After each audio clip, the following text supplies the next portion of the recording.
A lo largo de la palabra de Dios vemos en multitud de ocasiones cómo se nos divide al 100% de la humanidad siempre en dos grupos diferentes.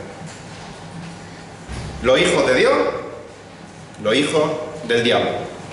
Los que están en Adán, los que están en Cristo. Los creyentes, los no creyentes, los incrédulos. Los que pertenecen al reino de las tinieblas, aquellos que han sido trasladados al reino de la luz admirable de Jesucristo. Y en nuestro texto de hoy, continuando el estudio de Romanos, Pablo nos va a mostrar otras dos categorías en las cuales se divide el 100% de toda la humanidad. O estamos en un grupo o estamos en otro, no hay término medio. Y en este caso el apóstol Pablo nos habla de dos grupos: los esclavos del pecado y los esclavos de Dios.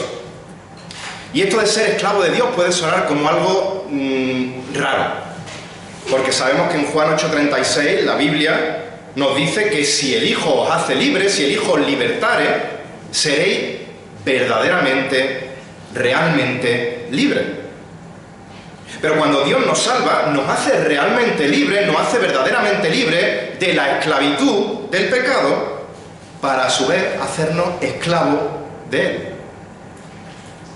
La salvación en Cristo nos hace pasar de ser esclavos del pecado a ser esclavos de Cristo, a ser esclavos de Dios. La salvación, como veremos en nuestro texto de hoy, podría ser definida como un cambio de amo. Dejamos, como digo, de ser esclavos de nuestro amo el pecado y cambiamos a nuestro amo Dios. Ahora somos esclavos de Dios porque Dios es nuestro amo y nuestro Señor. Si me acompañáis a Romanos capítulo 6, hoy terminaremos Dios mediante este capítulo, vamos a leer los versículos del 15 hasta el final, hasta el 23. Romanos capítulo 6, versículos 15 al 23. Y dice así la palabra de Dios, dice el apóstol Pablo, movido por el Espíritu Santo, versículo 15. ¿Entonces qué? ¿Pecaremos porque no estamos bajo la ley sino bajo la gracia? De ningún modo. ¿No sabéis que cuando os presentáis a alguno como esclavos para obedecerle, sois esclavos de aquel a quien obedecéis, ya sea del pecado para muerte o de la obediencia para justicia? Pero gracias a Dios, que aunque erais esclavos del pecado, os hicisteis obedientes de corazón a aquella forma de enseñanza a la cual fuisteis entregados, y habiendo sido libertados del pecado, os habéis hecho siervos de la justicia. Versículo 19. Hablo en términos humanos por causa de la debilidad de vuestra carne. Porque de la manera que presentáis vuestros miembros como esclavos a la impureza y a la iniquidad para iniquidad, ahora así presentad vuestros miembros como esclavos a la justicia para santificación. Porque cuando erais esclavos del pecado, erais libres en cuanto a la justicia. ¿Qué fruto teníais entonces en aquellas cosas de las cuales ahora os avergonzáis? Porque el fin de esas cosas es muerte. Pero ahora, habiendo sido libertados del pecado y hechos siervos de Dios, tenéis por vuestro fruto la santificación y como resultado la vida eterna. Versículo 23. Porque la paga del pecado es muerte, pero la dádiva de Dios es vida eterna en Cristo Jesús, Señor nuestro. Hasta aquí la palabra del Señor. Y en estos versículos, Dios mediante, vamos a ver que Cristo nos ha liberado de la esclavitud del pecado para que vivamos en santidad bajo el señorío de la justicia. Cristo nos ha libertado, nos ha liberado de la esclavitud del pecado para que vivamos en santidad bajo el señorío de la justicia. En la última ocasión comenzamos el capítulo 6, si recordáis. El apóstol Pablo empieza una nueva sección en esta carta de Romanos que tiene un tema principal, que va desde el capítulo 6 al capítulo 8, que es la santificación. La santificación del creyente. Pablo termina el capítulo 5 diciendo que donde el pecado abundó, sobreabundó la gracia, y frente a las posibles malas interpretaciones de aquellos que tratasen de justificar su pecado y pudieran decir, pues mira, vamos a pecar más para que la gracia se vea aún más magnificada, Pablo niega rotundamente diciendo, ¿qué diremos entonces? ¿Continuaremos en pecado para que la gracia abunde? De ninguna manera, de ningún modo, absolutamente no. Porque la gracia que justifica es la gracia que santifica. La gracia que justifica es la gracia que santifica. Y en estos primeros 14 versículos vimos 3 características de la unión del creyente con Cristo. En primer lugar, vimos que el causante de nuestra unión con Cristo era Dios mismo. La causa de nuestra unión con Cristo es que hemos muerto al pecado y ahora estamos vivos para Dios. Y vimos también que la consecuencia de nuestra unión con Cristo era precisamente la santificación, la santidad. Y Pablo termina este versículo, el 14, diciendo que ya no estamos bajo la ley, sino que estamos bajo la gracia. Lo cual significa que cuando por gracia hemos sido salvados por medio de la fe en Cristo, somos unidos a Cristo, el cual sí fue capaz de cumplir a perfección esa ley, ese estándar que Dios demandaba. Y de ese mismo momento que estamos unidos con Cristo, dejamos de estar bajo la ley. Dejamos de estar bajo la obligación de cumplir a perfección la ley, la cual éramos incapaces de cumplir por nosotros mismos, y eso nos condenaba justamente a la condenación por la eternidad en el infierno.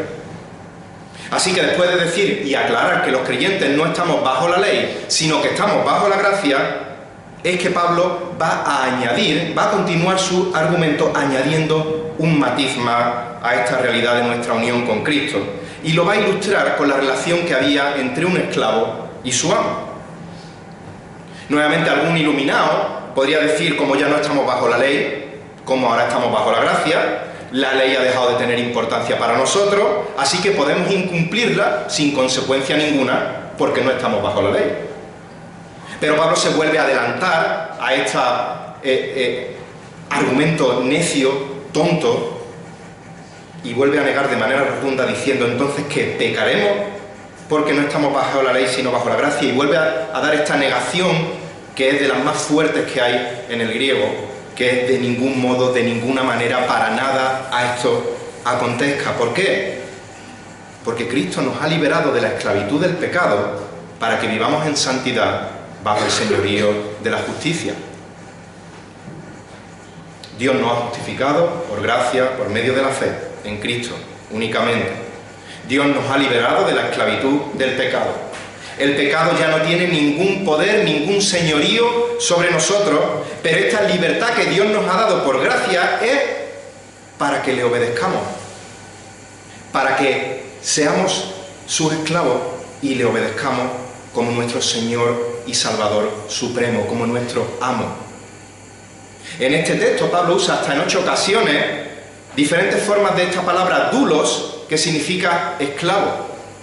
Y tenemos que entender el contexto histórico en el que está marcado este texto para entender realmente lo que el apóstol Pablo nos está diciendo, porque cuando escuchamos la palabra esclavo, lo primero que se nos puede venir a la mente es aquel pobrecito que se encuentra en el fondo de una galera, con los pies en un cepo, remando duramente, con alguien dándole con un látigo en la espalda. Cuando pensamos en esclavos se nos puede venir aquel prisionero de guerra que es llevado de su tierra capturado al mercado de esclavos del castor, y viene un amo que le compra y le tiene tiranizado durante el resto de su vida, y eso son definiciones correctas de esclavo. Pero en la época en la que Pablo está escribiendo, la esclavitud voluntaria era una relación social normal y común de aquella época. Una persona, por ejemplo, que tuviera dificultades económicas, podría presentarse a alguien como esclavo a fin de obtener comida y techo. Eso sí, asumiendo que ahora perteneces a tu nuevo amo y ya no puedes vivir la vida libre que vivías antes de ser esclavo. Y es con este concepto de esclavitud voluntaria que Pablo prosigue en el versículo 16 diciendo: ¿no sabéis que cuando os presentáis a alguno como esclavos para obedecerle, sois esclavos de aquel a quien obedecéis? Y ya tienen las dos vías, ya sea del pecado para muerte o la obediencia para justicia. Cuando Pablo está preguntando ¿no sabéis?, no está diciendo que estos hermanos eran ignorantes, sino todo lo contrario. Él sabe que los creyentes de Roma entendían perfectamente las palabras que Pablo está diciendo, y lo que pretende con esta expresión es mover a sus lectores a prestar toda la atención para ver lo que van a leer a continuación o lo que van a escuchar a continuación. ¿No sabéis que cuando os presentáis a alguno como esclavo, aquí está la esclavitud voluntaria, esta expresión os presentáis, en Reina Valera dice os sometéis, indica que es la propia persona la que se presenta voluntariamente como esclavo a ese amo. Ahora bien, como hemos dicho, cuando uno se presenta como esclavo, la obligación de servicio a su amo es total. Por eso dice Pablo que cuando os presentáis a alguno como esclavo, para obedecerle. Sois esclavos de aquel a quien obedecéis. No podemos presentarnos como esclavos a un amo y pretender seguir viviendo nuestra vida como la vivíamos antes de esa esclavitud. La pregunta es, ¿quién es tu esclavo? ¿Quién es tu amo, perdón? ¿De quién eres tú esclavo o esclava? Porque aquí no hay terreno neutral.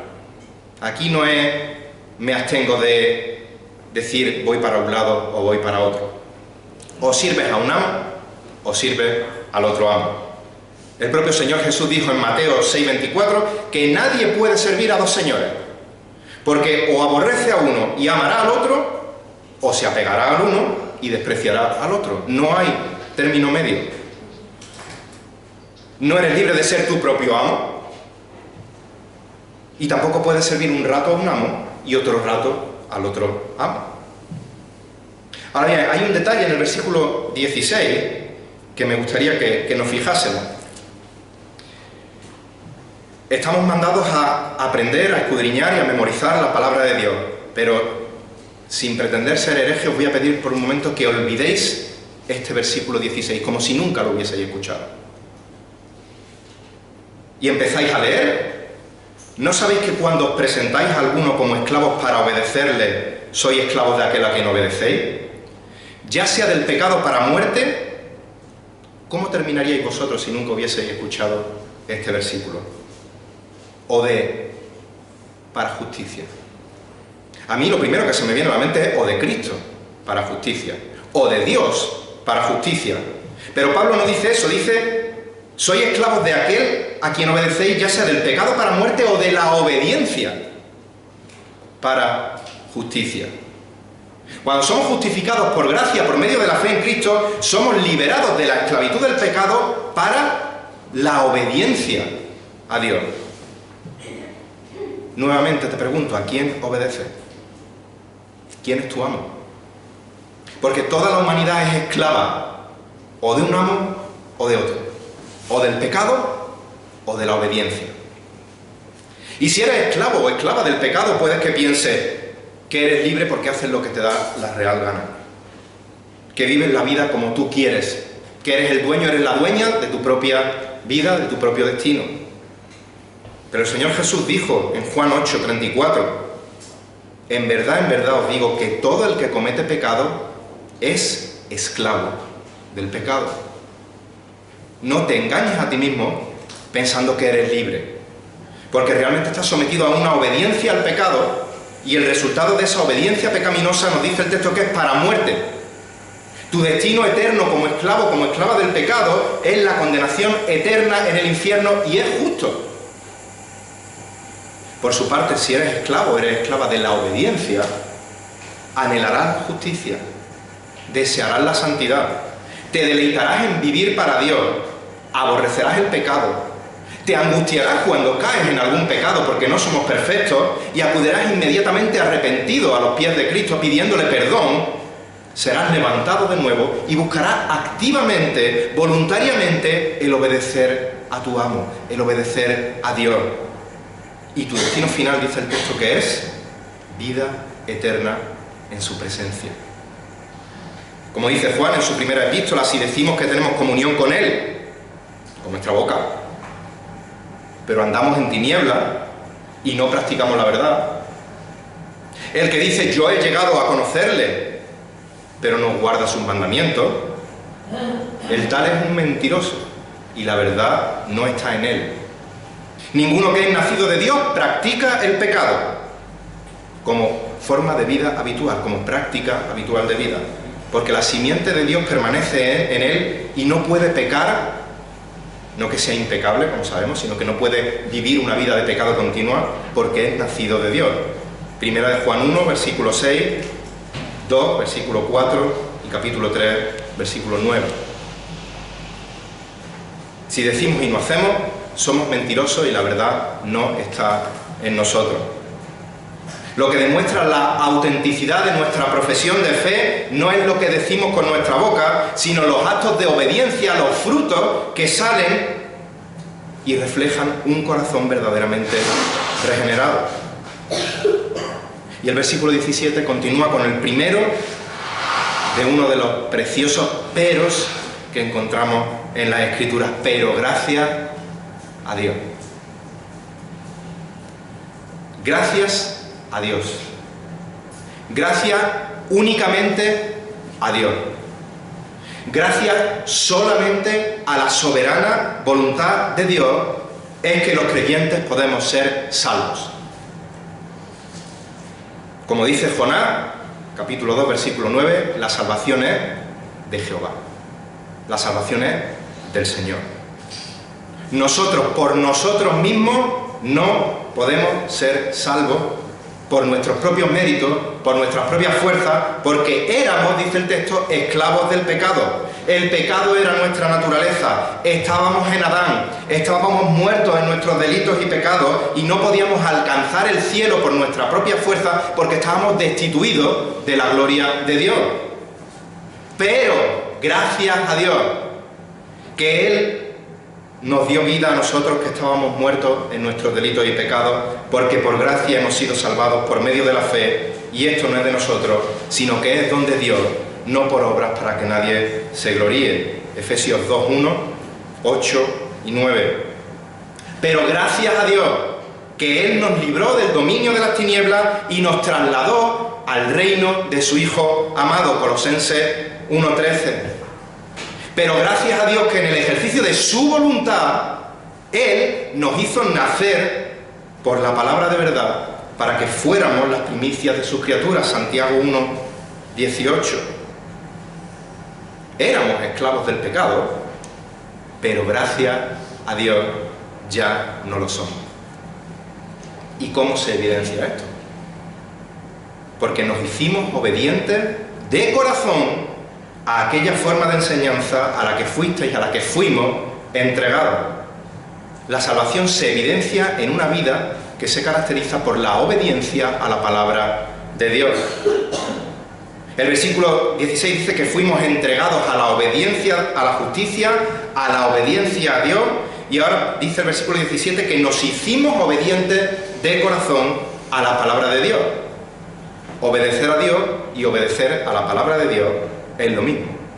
La fe y la obediencia son las dos caras de una misma moneda. De hecho, creer en el Evangelio, arrepentirse de los pecados, acudir a Cristo pidiéndole perdón, confesarle como Señor y Salvador de nuestra vida, es el primer acto de obediencia que hacemos los creyentes. Este acto no es posible si la soberana gracia de Dios nos regenera nuestro corazón y nos da fe para creer en Él. Pero Dios no nos arrastra de manera pasiva hacia su gloria. No nos quedamos cruzados de brazos en el reino de las tinieblas y Él con esfuerzo nos traslada de un lado al otro, sino que requiere de la obediencia de parte del creyente. Y aquí vemos la realidad que fluye perfectamente entre la soberanía de Dios y la responsabilidad del ser humano.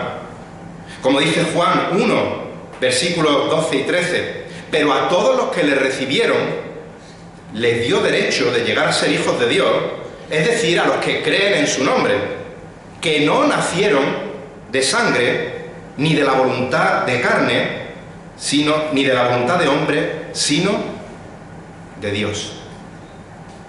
No es cuestión de la voluntad humana, sino de la voluntad de Dios de salvarnos. Pero, a su vez, el hombre, la mujer, obedece el Evangelio y recibe a Jesucristo.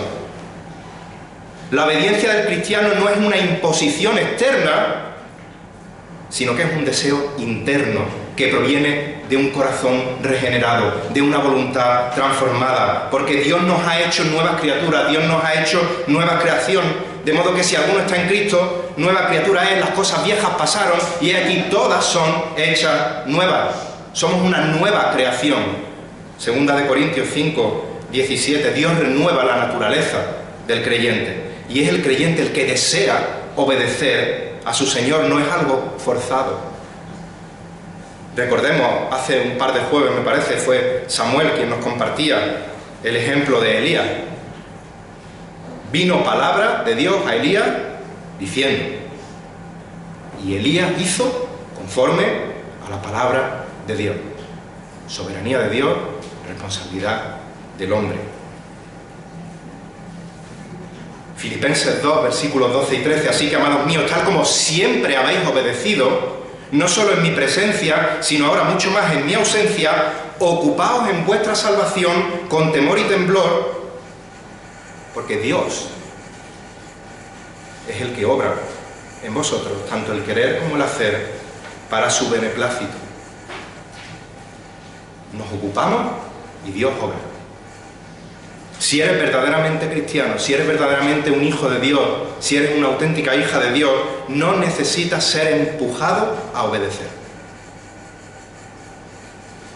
Deseas de corazón sujetarte a aquella forma de enseñanza a la que fuisteis entregados. Y este verbo, fuisteis entregados, en el original está en voz pasiva. Es Dios quien nos entrega a aquella forma de enseñanza, a aquella forma de doctrina, dice la Reina Valera, que no es otra cosa que la palabra de Dios. Y vemos de nuevo aquí que la palabra de Dios es algo a lo que nos sujetamos. Es nuestra única norma suprema de fe y de conducta.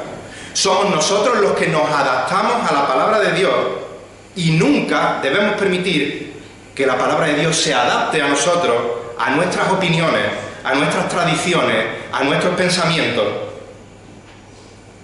Y dice Pablo que fuimos entregados a aquella forma de enseñanza.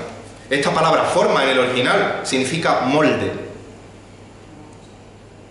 Se usaba en aquella época para hacer referencia a aquellos moldes sólidos, con una forma definida, en los cuales se fundía un metal precioso normalmente, o cualquier metal líquido, y luego el metal se adaptaba a la forma del molde y cuando se solidificaba, tomaba la forma exacta del molde.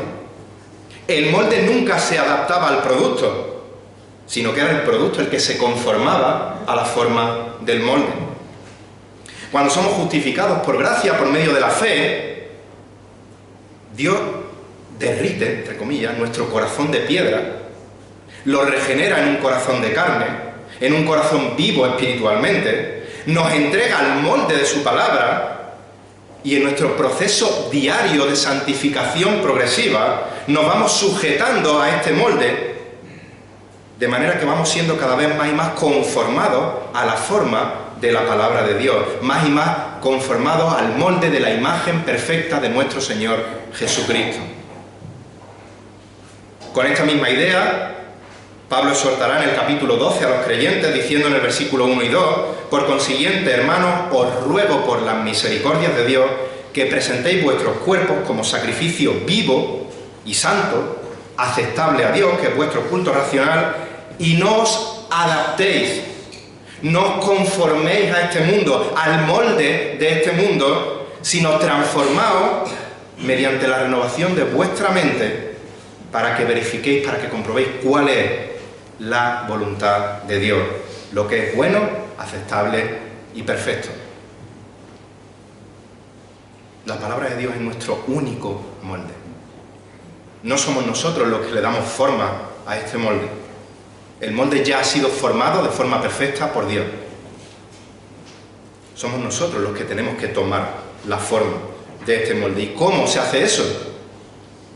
Leyendo, estudiando, escudriñando, profundizando en la palabra de Dios para entenderla y poder aplicarla correctamente en nuestras vidas. Segunda de Timoteo 1:13, que le dice Pablo a Timoteo, retén la norma de las sanas palabras que has oído de mí en la fe y el amor de Cristo Jesús. Más adelante dice en Tito 1:9, reteniendo la palabra fiel que es conforme a la enseñanza, para que seas también capaz de exhortar con sana doctrina y refutar a los que os contradicen. Dios nos ha entregado a la verdad de su palabra. Dios nos ha dado el Espíritu Santo para que alumbre nuestro entendimiento y podamos entender perfectamente la palabra cuando nos acercamos a ella. No seamos tozudos frente a la palabra de Dios. Seamos prontos para oír la palabra de Dios y tardos para hablar en contra de lo que la palabra de Dios no se amolda a lo que yo pienso. Cuando no se amolda a lo que me hace sentir cómodo. Cuando no se amolda a lo que yo creía toda mi vida que era así, pero ahora me di cuenta que la palabra dice otra cosa y me muestra que yo estaba equivocado. Cuando quiero amoldarla para justificar un pecado en mi vida. Tira tu yo a la basura. Confórmate al molde de la palabra de Dios para la gloria de Dios. Estamos viendo que Cristo nos ha liberado de la esclavitud del pecado para que vivamos en santidad bajo el señorío de la justicia. Y dice el versículo 18 que habiendo sido libertados del pecado, os habéis hecho siervos de la justicia. La idea aquí es también siervos de la santidad. Literalmente lo que dice el versículo es, habiendo sido libertados del pecado, habéis sido esclavizados. Habéis sido hechos esclavos de la justicia. Nuevamente, dos verbos en voz pasiva. Es Dios quien nos libera de la esclavitud del pecado, es Dios quien nos hace esclavos de la justicia para santidad. Pablo vuelve a repetir esta idea en el versículo 22, habiendo sido libertados del pecado y hechos siervos de Dios. La salvación, como hemos dicho, es un intercambio de esclavitud. Es un intercambio de amos y de esclavos. Parece una contradicción, pero es una verdad maravillosa. Ahora que Dios nos ha liberado de la esclavitud del pecado, somos verdaderamente libres porque somos esclavos de Dios. Y esa esclavitud es verdadera libertad. La verdadera libertad es la libertad del pecado. Esto no significa, repito, que el creyente nunca más va a pecar, sino que el pecado ya no es nuestro amo, ya no tiene dominio sobre nosotros. Y esta realidad espiritual es difícil de asimilar por la mente humana porque nuestra lógica dista mucho de la omnisciencia de Dios. Las verdades espirituales están a años luz de nuestra mente humana. Por eso, el apóstol Pablo les va a decir algo a los creyentes de Roma en el versículo 19. Pablo lo que les va a decir es, mirad, me ha sido necesario utilizar una ilustración, la de amo y esclavo, como veremos en el capítulo 7 también, la ilustración del matrimonio, para que entendáis mejor las verdades espirituales que os voy a comunicar. Por eso dice, hablo en términos humanos por causa de la debilidad de vuestra carne. Aquí cuando está diciendo la debilidad de vuestra carne no está diciendo sois unos carnales y sois unos pecadores. No. Lo que está diciendo es, como hemos dicho, que está explicando el motivo por el cual va a usar esta ilustración, y es que ellos puedan asimilar, entender la profundidad de verdades espirituales, porque por la debilidad de su carne, porque por la debilidad de nuestra carne, tenemos limitaciones para entender las verdades espirituales. Y dice, os lo voy a ilustrar para que lo entendáis mejor. Mirad, cuando muchas veces los que nos subimos a este púlpito comenzamos nuestras predicaciones con una ilustración, no es porque seguimos algún tipo de sistema académico, no es porque usamos un método pedagógico que hayamos aprendido en alguna universidad, en el instituto, en el colegio, en un seminario teológico, los que gracias a Dios hemos podido tener la oportunidad de estudiar en uno, sino que cuando usamos ilustraciones, simplemente hacemos lo que vemos en la palabra de Dios, donde encontramos multitud de ocasiones en las que el propio Señor Jesucristo y muchos otros usan de ilustraciones para explicar o para que el auditorio entienda mejor lo que va a decir a continuación. Como escuché decir a un predicador, y cito más o menos, no son las palabras textuales suyas, pero una ilustración nunca ilustra de manera perfecta la cosa ilustrada. pero nos ayuda a tener una mejor comprensión de esa cosa ilustrada.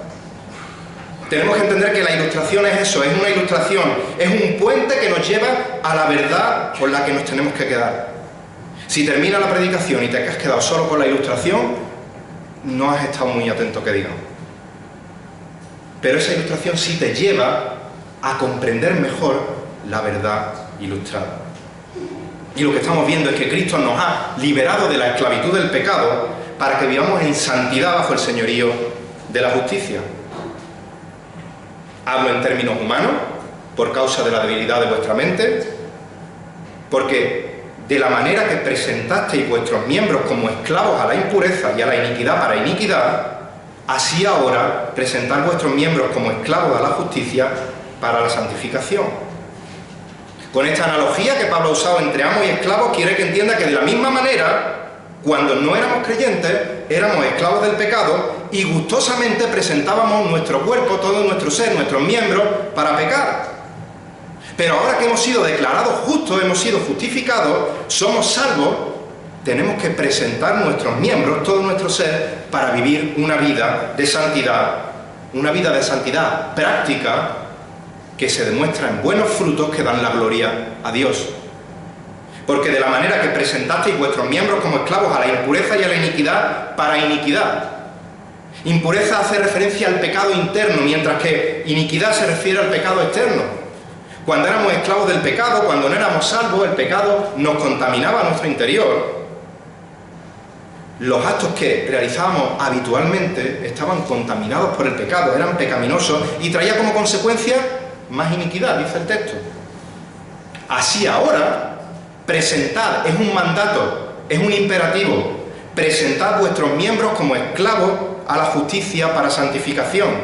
La libertad del pecado no es libertinaje para hacer lo que me venga en gana, pero tampoco es licencia para la pasividad y no hacer nada, sino que el creyente que ahora es verdaderamente libre va a buscar constantemente oportunidades de obedecer, oportunidades de servir a Dios, va a luchar constantemente contra el pecado y así poder madurar, poder crecer en su vida de santidad. Versículo 20. Porque cuando erais esclavos del pecado erais libres en cuanto a la justicia. Nuevamente vemos que no hay terreno neutral, solo hay dos bandos. Cuando éramos esclavos del pecado éramos libres a la justicia, en el sentido de que no éramos controlados por la justicia. No éramos esclavos de la obediencia, pero sí éramos esclavos del pecado. Y éramos incapaces de obedecer a Dios. Es lo que dice Pablo en el capítulo 8 de Romanos, versículos 7 y 8. Romanos 8, 7 y 8. Ya que la mente puesta en la carne es enemiga de Dios, porque no se sujeta a la ley de Dios, pues ni siquiera puede hacerlo. Y los que están en la carne no pueden agradar a Dios. Y en esta situación de esclavitud del pecado, dice el versículo 21, ¿qué fruto teníais entonces en aquellas cosas de las cuales ahora os avergonzáis? Porque el fin de esas cosas es muerte. El pecado era nuestra práctica habitual y si Dios no nos hubiese salvado, si Dios no nos hubiese entregado a la obediencia, nuestro fin sería muerte. Y muerte significa, como dice 2 de Tesalonicenses 1:9, sufrir el castigo de eterna destrucción, excluidos de la presencia de Dios y de la gloria de su poder. Si no tienes a Cristo, tu destino es muerte. Pero Dios ha provisto de un camino para que pueda ser liberado de la esclavitud del pecado y trasladado a la esclavitud de la obediencia. El Señor Jesucristo dio su vida en la cruz del Calvario para que puedas acercarte a Él arrepentido, arrepentida por fe, pidiéndole perdón por tus pecados y confesándole, aceptándole como Señor y Salvador, como amo de tu vida, y entonces serás verdaderamente libre. Y una de las señales de que nuestra profesión de fe es auténtica es que cuando recordamos nuestros pecados pasados, nuestra vida pasada, la reacción, dice el texto, que es que nos avergonzamos. Para las personas no creyentes el pecado no solo no es una vergüenza, sino que es un motivo de orgullo. Presumir del pedazo de borrachera que me pillé anoche, que me he levantado esta mañana malísimo, vomitando, y ni me acuerdo de lo que hice ayer. Presumir orgulloso de los partes que me han puesto en el instituto, de los suspensos que he sacado, o de repetir curso que me lo he ganado a pulso este año. Presumir de lo que he cobrado en B y así Hacienda ni se va a enterar. Presumir con orgullo de las chicas o los chicos con los que me he enrollado en el último mes, en el último fin de semana o en la última noche. La presunción del asesino que vemos por la tele, que enseña los tatuajes en los cuales muestra el número de personas que ha matado. Pero el creyente, en cambio, se avergüenza. Desde el pecado más escandaloso, como el asesinato, el adulterio, aunque sabemos que a los ojos de Dios todo pecado es aborrecible, hasta las veces que he mentido o he deshonrado a mi padre y a mi madre. Me avergüenzo. Versículo 22. Pero ahora, otro pero, precioso de la palabra de Dios. Con este pero ahora, Pablo va a hacer un contraste entre nuestra antigua esclavitud al pecado, cuyo fruto final es la muerte eterna, y nuestra esclavitud presente a Cristo, cuyo fruto es libertad verdadera y vida eterna, recordándonos que Cristo nos ha liberado de la esclavitud del pecado para que vivamos en santidad bajo el señorío de la justicia.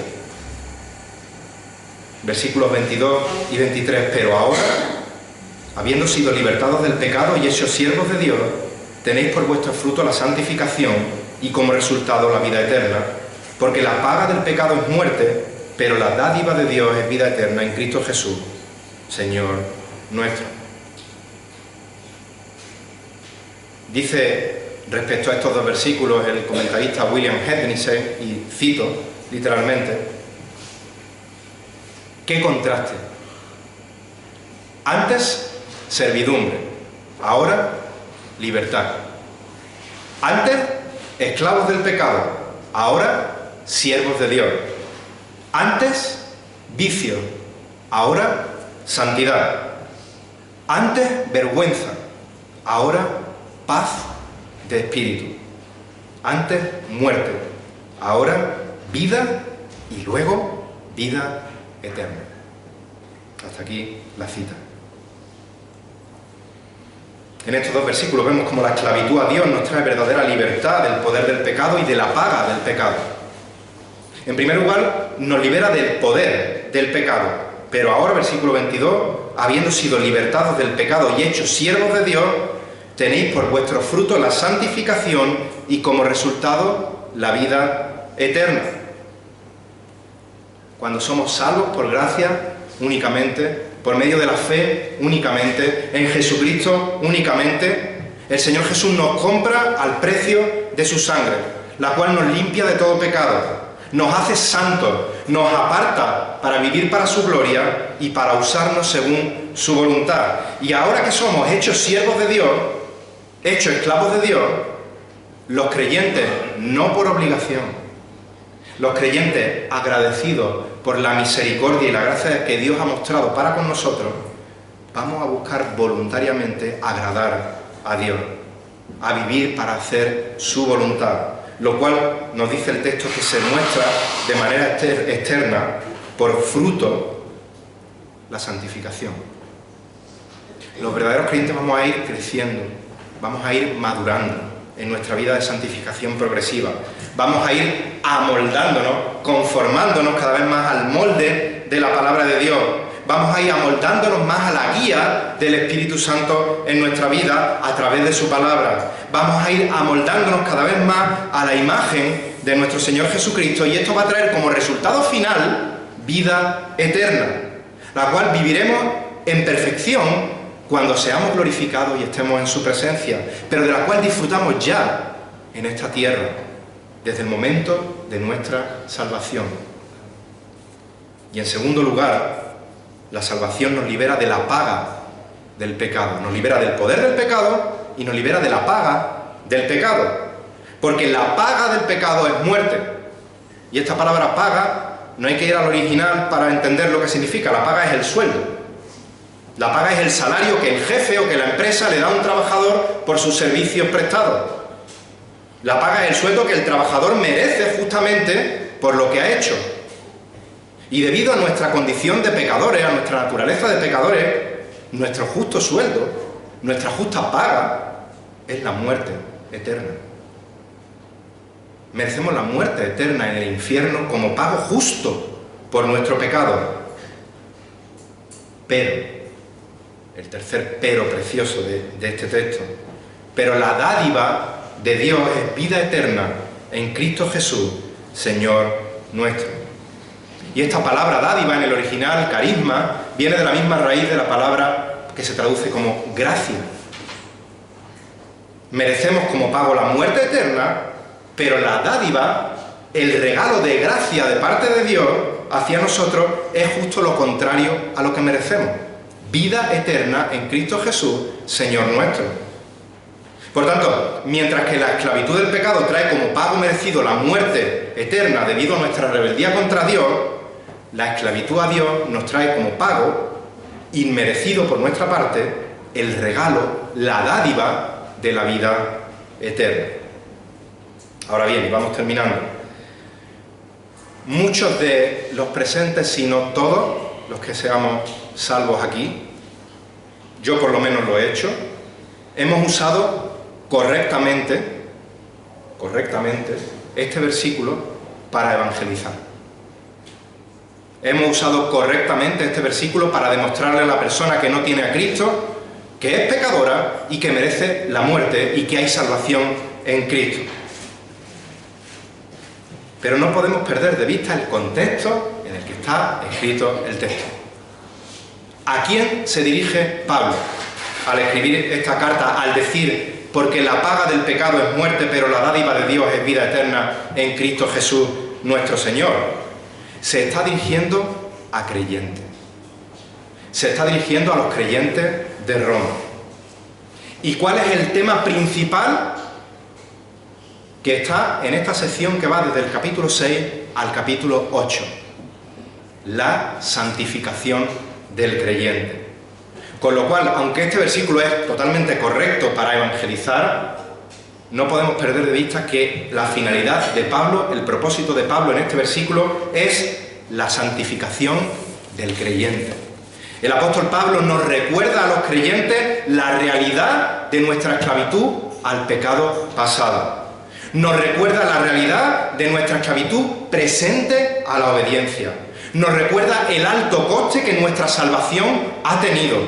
Nos recuerda el altísimo precio que fue necesario para liquidar nuestra deuda con Dios y que pagara nuestra paga por el pecado, con el objetivo de que los creyentes tengamos siempre presente esto y como fruto deseemos vivir vidas santas a la altura de nuestra posición en Cristo. El objetivo de este texto es la santificación del creyente. Cuando estés tentado a pecar, recuerda que la paga del pecado es muerte eterna, de la cual Dios te ha librado por gracia por medio de la fe en su Hijo, pero al alto coste de su sangre derramada en la cruz del Calvario. Dios nos ha salvado del poder y de la paga del pecado. Y esto nos tiene que hacer que nunca olvidemos que Cristo nos ha libertado de la esclavitud del pecado para que vivamos vidas en santidad bajo el señorío de la justicia. Leemos de nuevo los versículos 22 y 23 para ir concluyendo. Pero ahora, habiendo sido libertados del pecado y hechos siervos de Dios, tenéis por vuestro fruto la santificación y como resultado la vida eterna. Porque la paga del pecado es muerte, pero la dádiva de Dios es vida eterna en Cristo Jesús, Señor nuestro. Hemos sido libertados de la esclavitud del pecado, hemos sido liberados de la paga del pecado, solo por gracia, solo por medio de la fe en Cristo Jesús, Señor nuestro, no por obras para que nos gloriemos en algo nosotros, pero esta salvación tiene que ser evidenciada en una vida visible de santificación, en una vida de obediencia visible, externa a la palabra de Dios, en una esclavitud voluntaria a Dios, no por imposición, sino por agradecimiento al inmenso amor que Dios ha mostrado por nosotros. Recordemos que los que hemos muerto en Cristo al pecado, los que hemos sido resucitados con Cristo, ahora somos esclavos voluntarios de la obediencia. Ahora somos verdaderamente libres de la esclavitud del pecado. Ahora tenemos vida eterna en Cristo Jesús. La realidad de nuestra salvación presente nos tiene que mover a vivir con gozo nuestra vida en esta tierra, pero con la mira no en las cosas de abajo, sino en las cosas de arriba. Sabiendo que un día la vida eterna que empezamos a vivir en el momento en que Dios nos salvó, llegará a ser perfecta cuando el pecado sea destruido, eliminado por completo de la creación y estemos por la eternidad con nuestro Señor. Pero mientras llega ese momento, sujetémonos. Sujetémonos voluntariamente.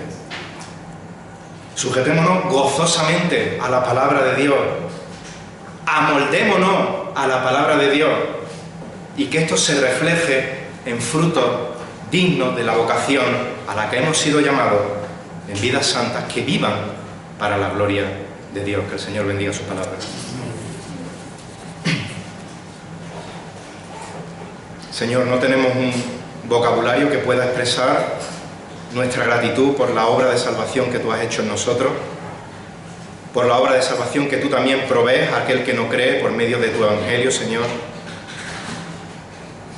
Solo podemos darte gracias, humillarnos ante ti, Señor, y rogarte que nuestro orgullo, que nuestro yo desaparezca y que tú crezcas en nosotros, Señor. Ayúdanos a sujetarnos voluntariamente a tu palabra, Señor. Ayúdanos a ser humildes, Señor, a ser dóciles y que tu Espíritu Santo, por medio de tu palabra, nos vaya dando la forma que tú desees según tu voluntad, Señor, para tu gloria, Padre. Ayúdanos como iglesia, Señor, a ser columna y sostén de la verdad. No tenemos otra cosa que predicar, no tenemos otra opinión que decir, Señor, sino solo proclamar la perfección de tu palabra, Señor. Por eso te rogamos que tú nos guíes en la predicación de la palabra, Señor. Ayúdanos a ser conscientes a cada instante de nuestra vida que tú nos has liberado de la esclavitud del pecado a un alto coste, no para hacer lo que nos dé la gana, Señor, sino para que ahora nos sujetemos voluntariamente a la obediencia, a tu justicia, a la santidad, Señor. Y cuando comprobamos el amor tan grande que tú has derramado sobre nosotros, Señor, esto no es una imposición, esto es un yugo ligero, esto es una carga fácil, Señor, y queremos que tú nos ayudes a realizarla correctamente para tu gloria, Señor. Esto oramos en el nombre de tu Hijo amado.